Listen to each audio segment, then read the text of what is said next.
Habibabad member सूबाई assembly MPA पीर मुख्तियार अहमद ने हल्के का दौरा किया और हल्के में जारी तरक्याती कामों का जायजा लिया। हबीबाबाद गुज़श्ता रात मेंबर सूबाई असम्बली पीर मुख्तियार अहमद ने सियासी और समाजी कारकुनान सैयद ज़ाहिर हुसैन शाह और चौधरी शहजाद अहमद के हमरा हबीबाबाद के मुख्तलिफ इलाके करमाबाद, फैसल टाउन और जाफर टाउन का दौरा किया, लोगों से मुलाकात की और उनके मसाइल सुने और उन्हें हल कराने की यकीन दहानी भी कराई। इस मौके पर उन्होंने शहरियों से गुफ्तगू करते हुए कहा कि इलाकाई तमीर व तरक्की और अवामी मसाइल के हल के लिए वज़ीर-ए-आज़म इमरान खान के वज़न के मुताबिक अमली इक़दाम उठा रहे हैं। इलाके में तरक्याती काम जिनमें PCC गलियाँ, वाटर सप्लाई की फराहमी और सड़कों की तमीरात और अवामी मसाइल के हल के लिए जद्दोजहद जारी है, हल्के में तरक्याती कामों का जाल बिछा देंगे। इस मौके पर उन्होंने करमाबाद के लिए 5 करोड़ के फंड का ऐलान किया और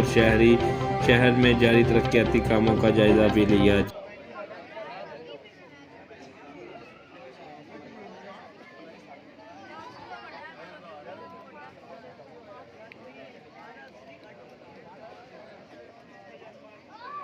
अस्सलाम वालेकुम जय भाई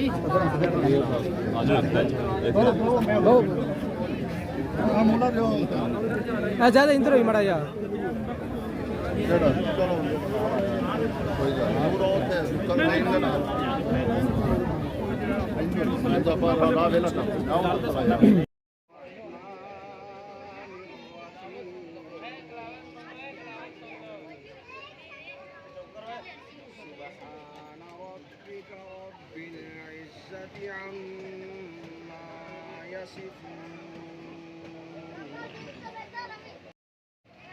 वल्हम्दुलिल्लाहि रब्बिल आलमीन। सदक़ल्लाहु